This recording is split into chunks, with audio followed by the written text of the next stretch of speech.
3, 2. Welcome in. We've got SEC Championship football. What are the Dogs going to do? How do they match up with the Tide? We're going to talk about that right here on the Believe in Georgia Dogs podcast on the Believe Network.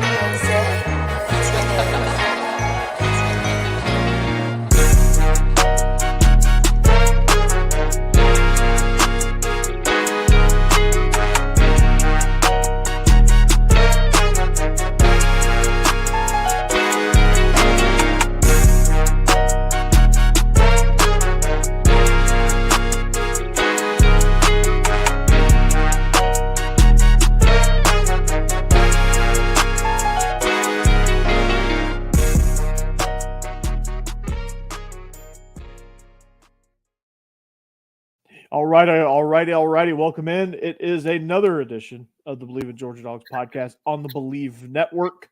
Thank you for joining us. But joining me is my main man, Israel Troop. What's going on? Good, man. I always forget how good our intro sounds, man. I'm over here just nodding my head, and I'm expecting a verse to drop after a while, But shout out to the young man from your class that actually made the beat for us. I always say that, but you can't give that young man enough props. Oh, absolutely not. And he'd be stoked to know that this thing has been viewed a bunch. So I reminded him that we had a really hot February and March last year, for whatever reason, not sure why, but we were really hot during those 2 months. I think we got like 20-something thousand views that over the course of the span of those 2 months. So. But we got a lot to talk about, man. It's SEC Championship week, but we are presented by Betonline.ag, your number one source for all of your sports wagering needs. If you want to bet it, they have it at Betonline.ag. That's including casino games. So if you want live props, live odds, futures, whatever it is, Betonline.ag is your source. So head on to the website today, Betonline.ag, and enter the promo code BELIEVE. That's BLEAV to get a 50% welcome bonus on your first deposit. BetOnline.ag, it's where the game starts. So, man, SEC Championship, Georgia's rolling.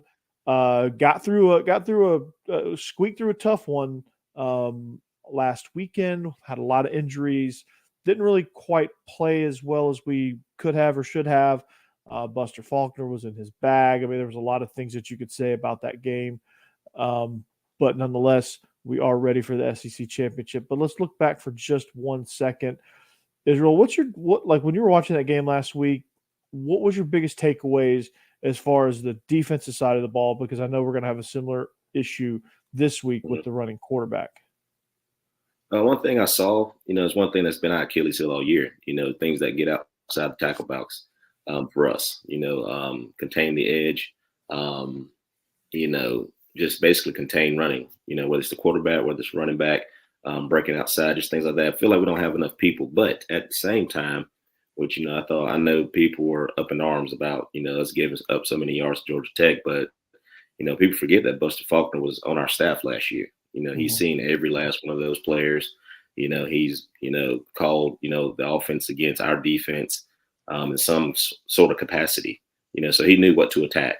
And at the same time, I'm pretty sure, him and Kirby had a conversation. It was like, hey, I want you to throw the kitchen sink at us, because we need to see it. Because you're basically going to see the exact same offense, exact same deal against Alabama. Jalen Milroe is a very good quarterback, whether he's in the pocket, whether he escapes the pocket, with his legs and everything like that.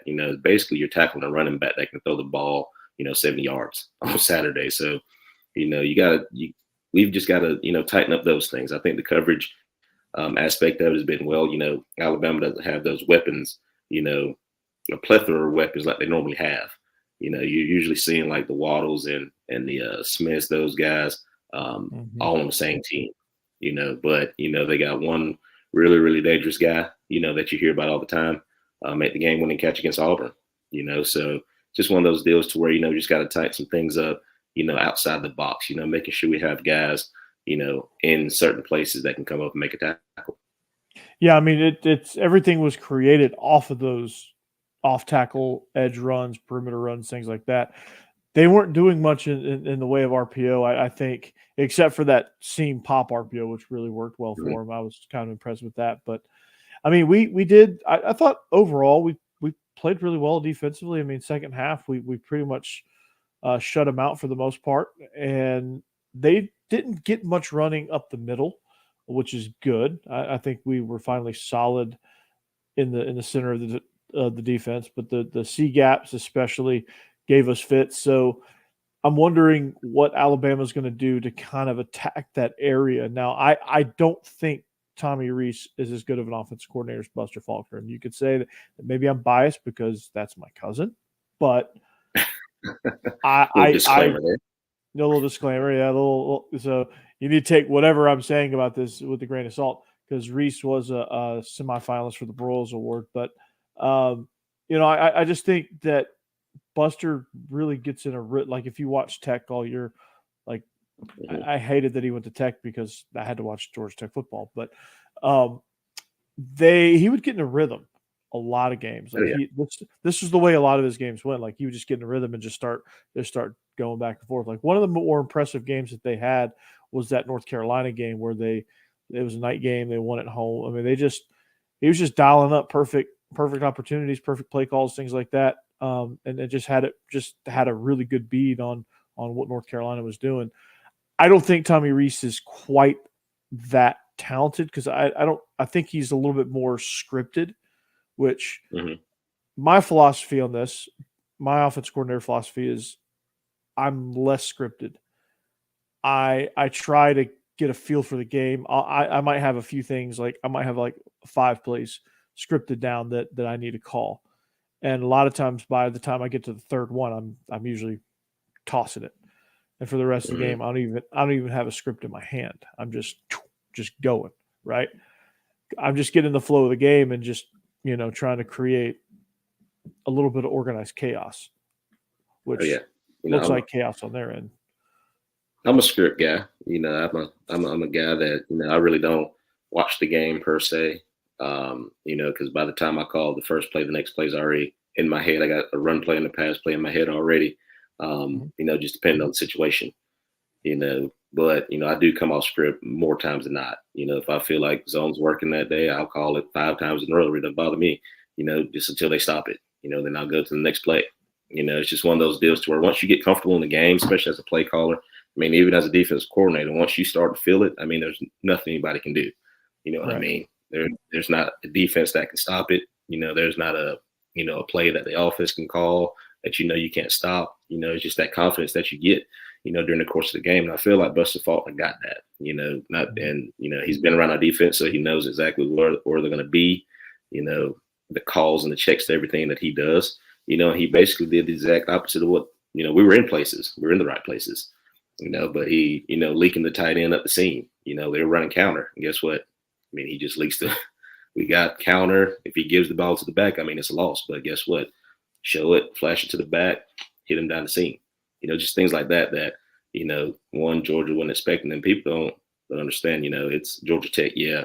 But at the same time, it's still a rivalry. It's still a rivalry game. That's probably the most people that Georgia Tech's had in that stadium all year.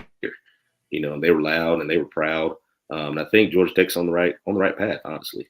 But I think Georgia, they needed that. They needed to, it's not even getting exposed. I think they just need to see those wrinkles, to get ready for what they're about to see. Because you're going to get some 21 personnel, from Alabama. You're going to get a lot of 20 personnel. And those guys got to be able to come down. This is the SEC, and anybody can get beat any day. Not only that, not only is the championship on the line, but the playoff spots on the line too. Absolutely. And going back to what you said about Georgia Tech and Georgia Tech being good, like I truly believe that Georgia Tech being good is great for Georgia and great for this rivalry because it adds another big game atmosphere. And it's good. It's just as good for Tech for them to be good as it is for Georgia Tech to be good, right? And Georgia Tech needs us to be good. This is the first time Georgia Tech's been competitive since Paul Johnson. The first time they've been competitive since Paul Johnson. I mean, just seeing that, knowing that this rivalry is now renewed, just makes for a good time. Yeah, it's finally a big game that like people can look forward to. It's like, okay, you have Iron Bowl, you have Red River, you have the Sunflower Showdown, you have the big game, you have Florida State, the Palmetto Bowl, the Magnolia Bowl, the Battle for the Boot, all those rivalry games around the Egg Bowl, which is a pretty huge rivalry.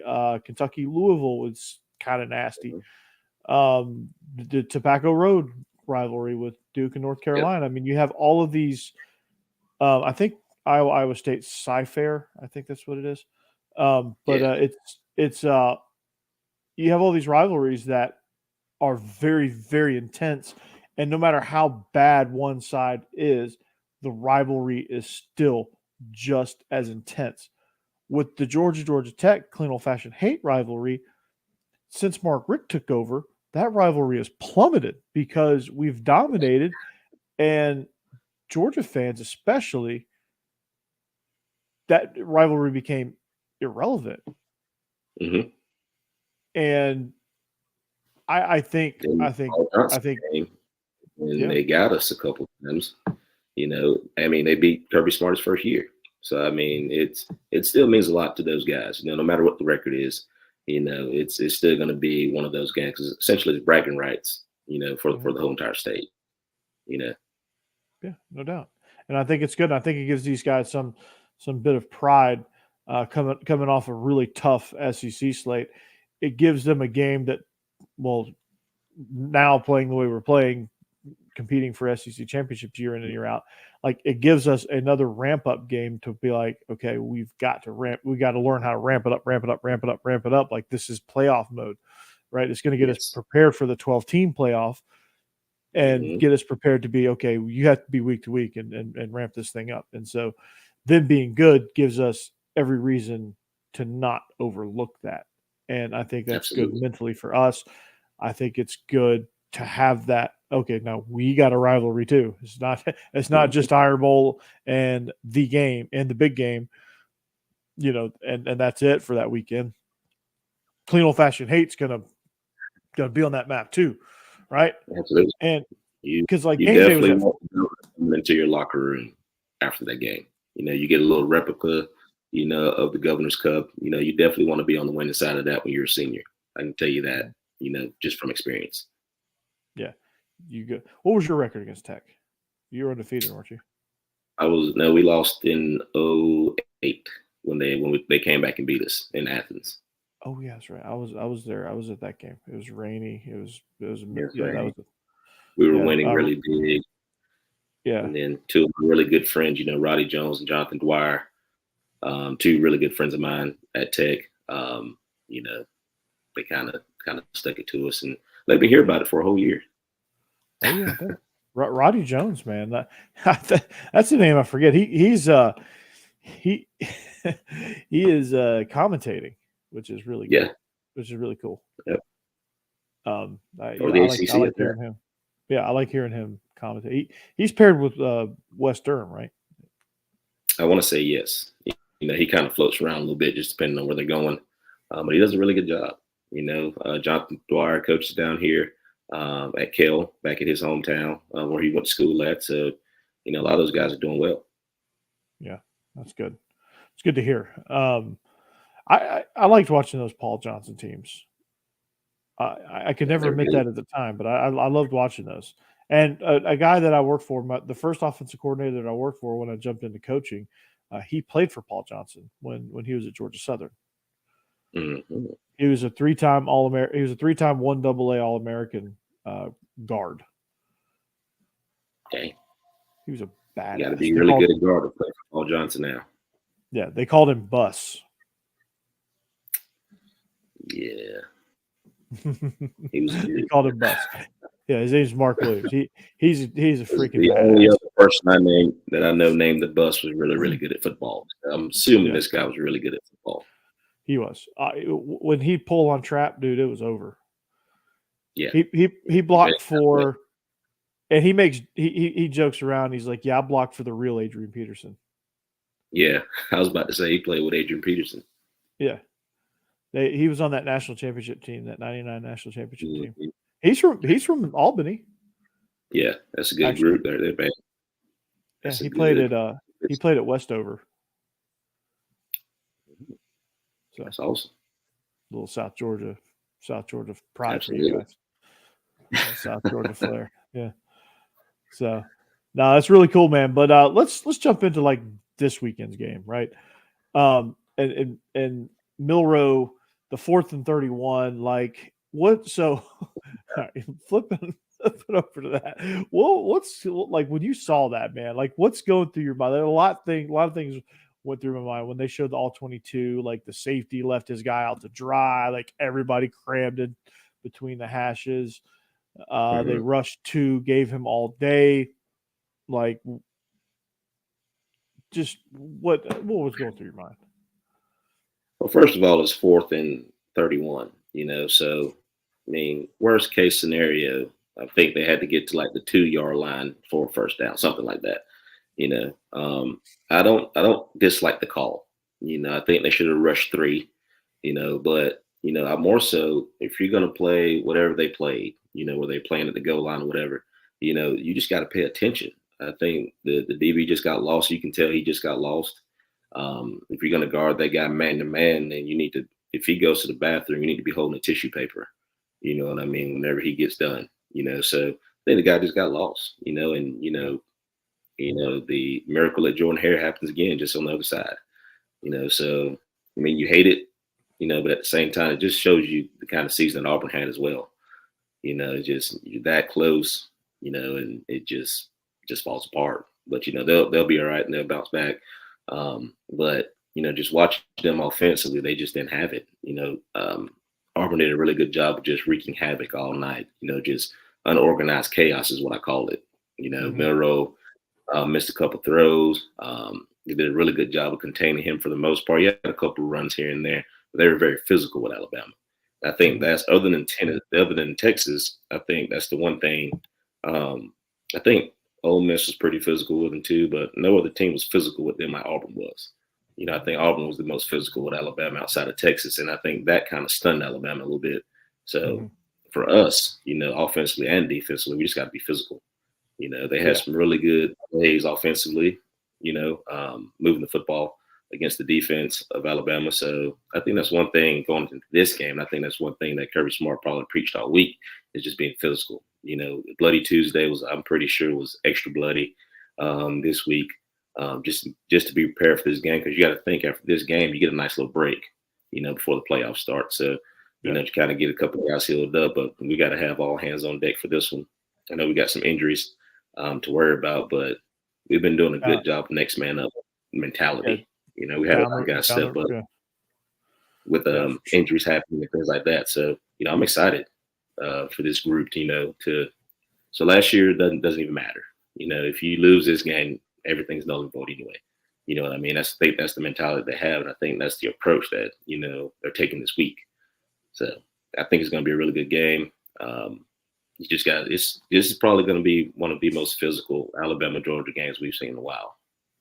Yeah, it's going to be a slugfest. It's going to like one of the games that I remember being really, really physical was that 2012 game with Georgia. Yeah, I think it's going to be very similar to that.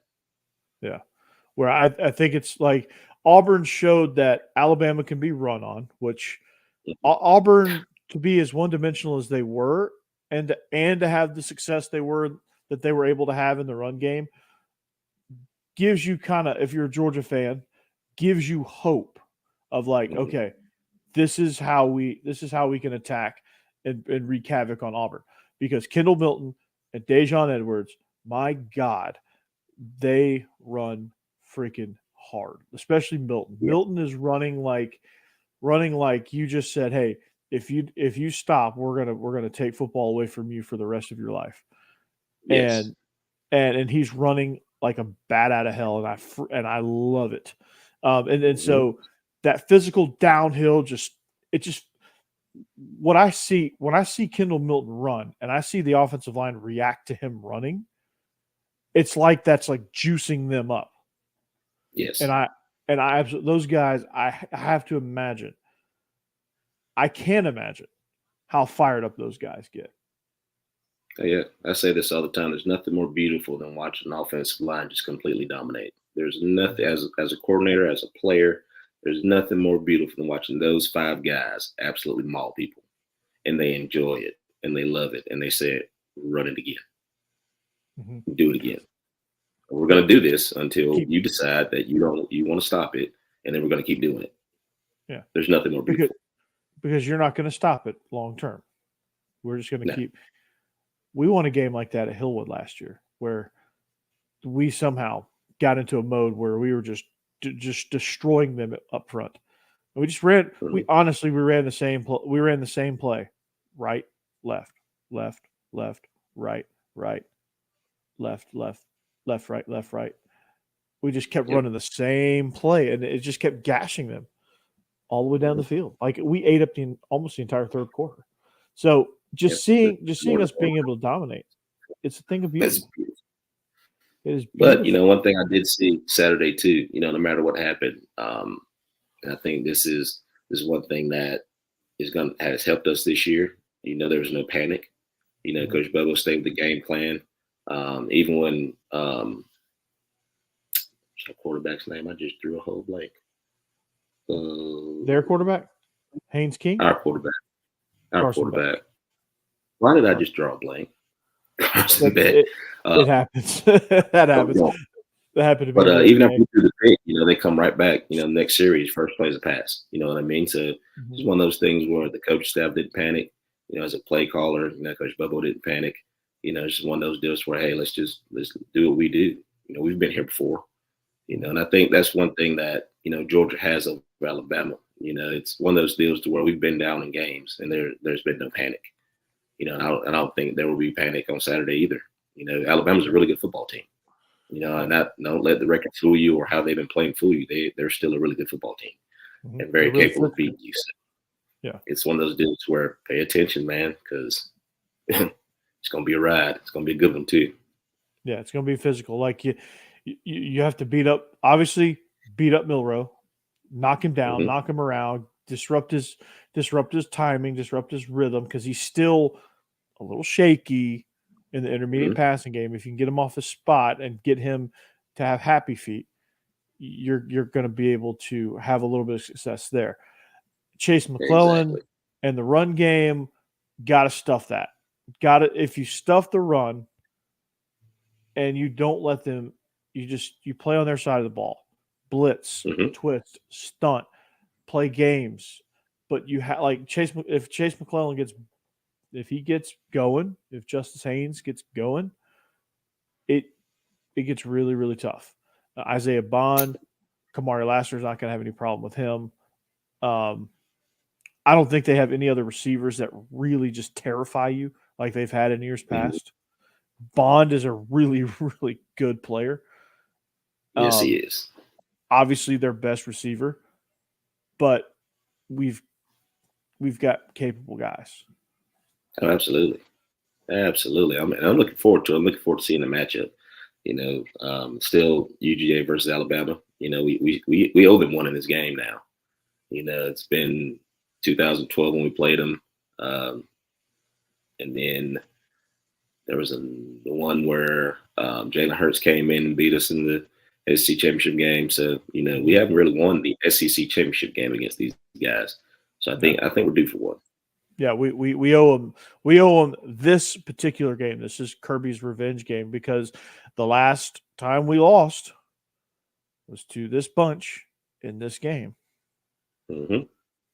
That was the last loss we've taken. We've won since we have played 29 games, and we have won every single one of them. So we owe them. We owe them this, and I hope we give them an ass kicking for the interest. So absolutely. So before we start and before we get into the next deal, I need everybody to understand me and hear me very, very clearly.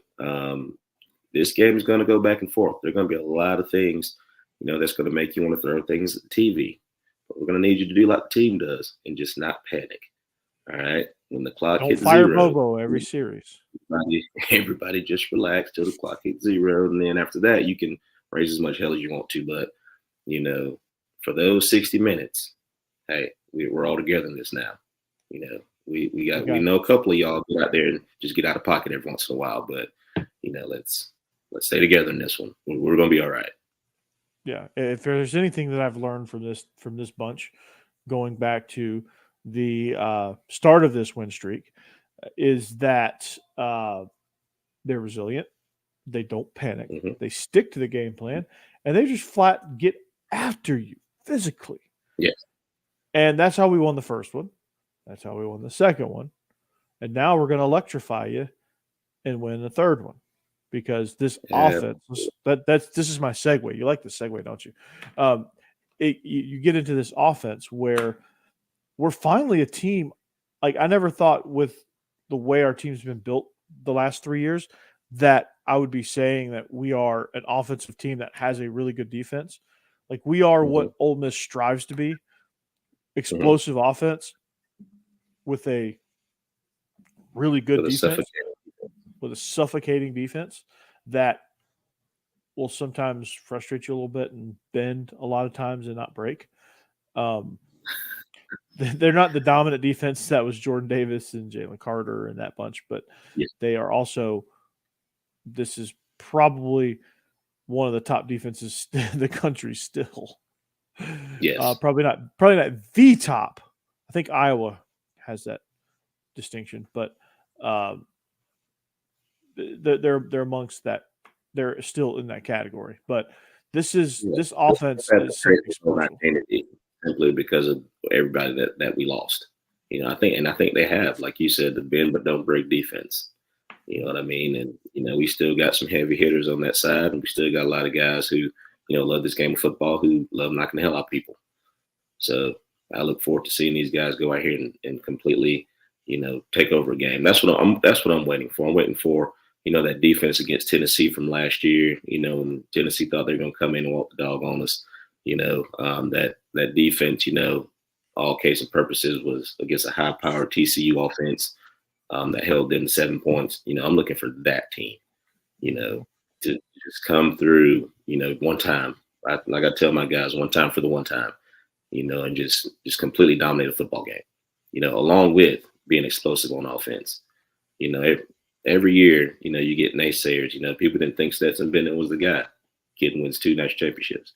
People didn't think the hire of Bobo was good. I mean, the man is top 5 finalists for the Broyles Award. Carson Beck, they didn't think he was the guy. I mean, the kid is having a phenomenal year. They were talking about him possibly being in the Heisman race. So, I mean, y'all have been wrong a lot, so I think it's time for y'all to just, drink a beer and calm down. Yeah, the narratives have been hilarious. The national narratives have been hilarious. Like, the SEC's down. We have 5 teams in the top 13. We're down conference. This is the first year that the Pac-12 has been good since the college football playoff started. But are they really good, though? From a team-to-team basis, let's say from a team-to-team basis, this is the first time that you got Oregon, Washington. They've been competitive. I won't say they've been good. They've been competitive. Let me correct myself. That's better. Because, I mean, I like this Oregon State team, but how good are they really? I love this Arizona team with Jed Fish, but how good are they really? You know what I mean? They've done well. They've done really well within their conference. Like, Arizona was probably one of the worst teams in the country last year. That's probably one of the that team would get my vote for most improved. Oh, absolutely. For sure. There's the national narrative is hilarious. Like, they're saying Pac-12 is elite. It's not elite. They're better, more competitive, playing pretty good football. Mm-hmm. But it's SEC is proving, like they do, year in and year out. You want to run, like Kirby Smart said on the Pat McAfee show, if you're talking about a down SEC, I'll give you Greg Sankey's number, and you can come get you some of this SEC. You can get you a schedule full of this SEC, and then tell me how you like it. Every game, except for Vanderbilt this year, was difficult. We just made the Vanderbilt game way more difficult than it should have been. Even Vandy, if you take away a couple of all the stupid stuff that we did, it's a blowout. But since we didn't, they made it real tough on us, real scary for a little while there. Yeah, but let's not let that let's not let that cloud the fact that Vandy is pretty pathetic this year. But so a lot of years they're not. A lot of years they're not that way. A lot of years they're not that way. But this year was exceptionally pathetic for them. I think they quit on Clark Lee, and the university won't quit on Clark Lee. I don't understand it. I don't understand they're going to lose their entire team to the transfer portal. Like, I don't know if you know that. Mm-hmm. They've lost their entire quarterback room. Like, they don't have a quarterback. Yeah, their quarterback's currently playing for the state championship, if they're still playing. So there's that. Yeah. Baylor McConkey. Yeah. Both quarterbacks, actually. So maybe that's a good thing. I don't know. But something's got to be done up there, I think. That's a different story for a different day. But to say that, like, you don't get battle tested in the SEC is ridiculous. Like, in the thought of like, if Alabama wins this game, they're going to be left out. Look at here, man. We have a whole discussion about this. So there's so many scenarios. All right. And, I think Kirk Herbstreit said it best. The goal is to put the best team in the playoff. All right. So if Alabama wins, they beat one of the best teams. All right. Now, but you have so many other scenarios. If Oregon beats Washington, all right. If Florida State wins, if Texas wins, where do those guys fall? I just like to say I'm glad I'm not the person in that room having to make those decisions if it goes south, Yeah. And like I was telling, one of my buddies, I said, as long as we win, I mean, it really doesn't matter who else is in it, for us, because at the end of the day, if you're one of the top 4 teams, then you just need to win this weekend and then you're fine. Mm-hmm. The only other argument would be a Texas team, but it would be hard to take an FSU undefeated team out. But if you put the best 4 in, I think Texas is one of the best 4. Yeah, I think Texas. I think if Alabama wins, all right, let's say Alabama wins. If Georgia wins, Georgia's going in as number 1 seed. Michigan will be 2.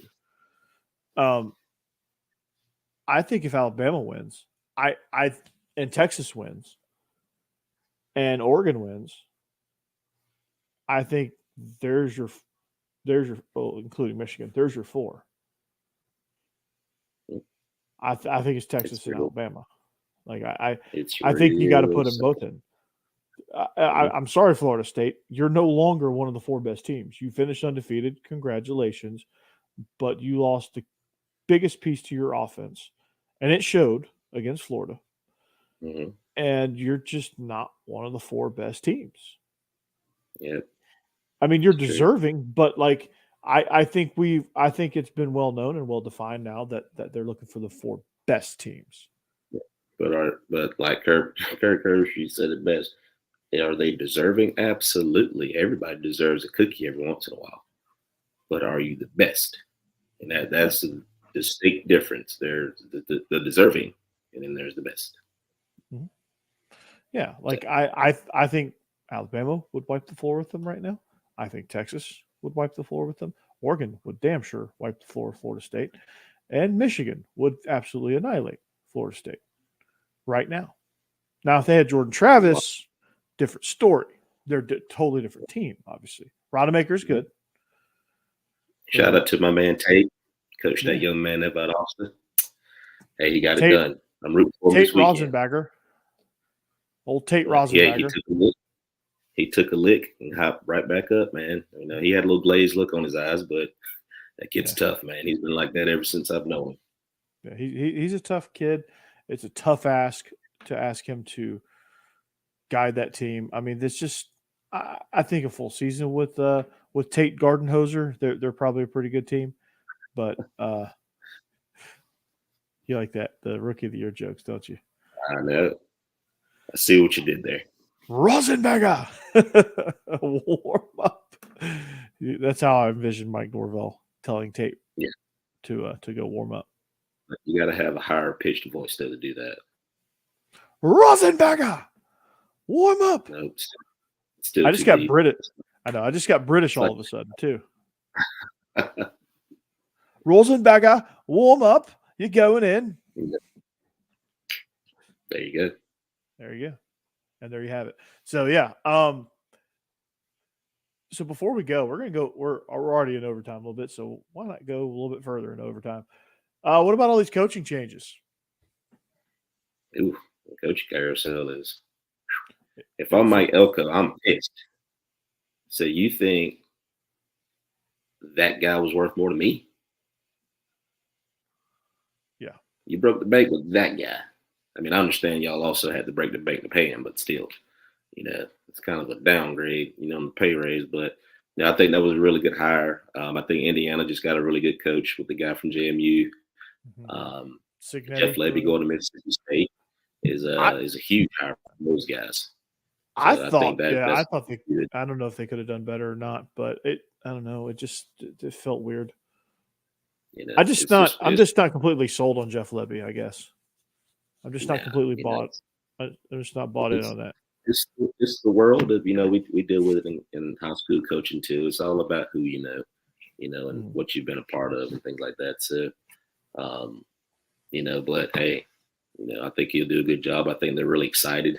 I think it was a very good hire simply because I think the kids were happy. As soon as he gets off the plane, I mean, their AD's getting, mosh pitted, up in the air. Yeah. Yeah. I think they're pretty happy with that hire. So it's gonna be interesting to see what Houston does. I heard Cliff Kingsbury is one of the guys and things like that. So you got some hot names that are still out there. I've heard he is the guy over there. I heard that too. But if not, you got some offensive coordinator openings that have popped up too. That he can fit kind of right in. Just depending on what the head coach is looking for. But the whole Petrino going back to Arkansas. Oh boy. That was interesting. That was very. Yeah, that was odd, to say the least. I thought it was a joke at first until it came across a ticker, and I was like, "Oh, that was for real." Because not only did he get in shenanigans while he was there, he's the type of guy that's going to stab you in the back. Yeah. I'm like, what in the hell? But hey, that's neither here nor there. Baylor's getting some new people in. Coach Miranda's taking back over the defense. I think that's one thing that made Oklahoma so good. Brent Venables took over the defense. So, you got a lot of head coaches, kind of going back in their role that they're used to, So that's what made college football fun. You hate to see anybody get fired because, everybody has a family, got jobs and things like that. But, it's going to be interesting to see how everything kind of changes with the SEC going into this new mold and all the movement and things like that. So 12-team playoff coming up as well. So you're going to see a lot of teams get a whole lot better, and want to play for a whole lot more. You're trying to get in that top 12. I got to tell my guys all the time, if you get in, there's a chance. All you got to do is get in. After that, it's up to you. Yeah, but, for sure. You got to do everything you need to do to get in. That's right. So, yeah, it's going to be interesting as we go. There's a lot of openings still. There's a lot of assistants, trading places, things like that. Penn State got them. I thought Penn State made a hell of a hire at offensive coordinator. The guy from Kansas. I'm not even going to try to say his name. Kotelnicki. I messed that up earlier talking about him. Kotelnicki. Yeah, I have no idea how to say his name, but you watch freaking Kansas play. Wow. I mean, absolutely. I really enjoy what they do offensively, and I hate that this guy's going to Penn State because I don't really want to watch Penn State football, but I guess I will because this guy's good. So, before we go, you want to make some game picks? What you got? All right, Michigan, Iowa. How do you see that game going? Now, Michigan's 22.5-point favorites on that. How do you see that game happening, shaking out? I don't think they win by 22. I think, with the way Iowa plays defense and special teams, I would take the points. I was going to make that a lot closer. I mean, they won't score, but they also won't let them score. So yeah, it'll be a slugfest. It'll be ugly. It's going to be like an old school Big Ten matchup. Like it's going to be like old school Big Ten matchup. Yeah, like Ron Dane at Wisconsin type matchup. Yes, it's going to be one of those. Mm-hmm. How do you see Florida State Louisville? That's a pick 'em, basically. I'm going with Florida State. I think my wife would shoot me if I didn't. And I'm also rooting for two of my babies that's over there, Tate and Jaheim. So I'm going to go with Florida State. Okay. Texas or Oklahoma State? What's the numbers on those? 6.5, Texas. I'm taking Texas. Okay. But Gundy and that running back over there, Gundy has a chance to do something he's never done. Is that take down Oklahoma and Texas in the same year, and before they leave. So he's got to prove that he doesn't, what to the bed in big games. He's got to make sure he doesn't get coached 30'd. Yes, because that could very easily happen. I'm still waiting on the Auburn because I haven't seen it yet. I know it's coming. It's got to be here soon. Got to be. It might drop since it's Friday. It could. Now, as this is airing, happy Friday, by the way. We hope you have a good weekend. Later on tonight, Pac-12 championship, Washington, Oregon.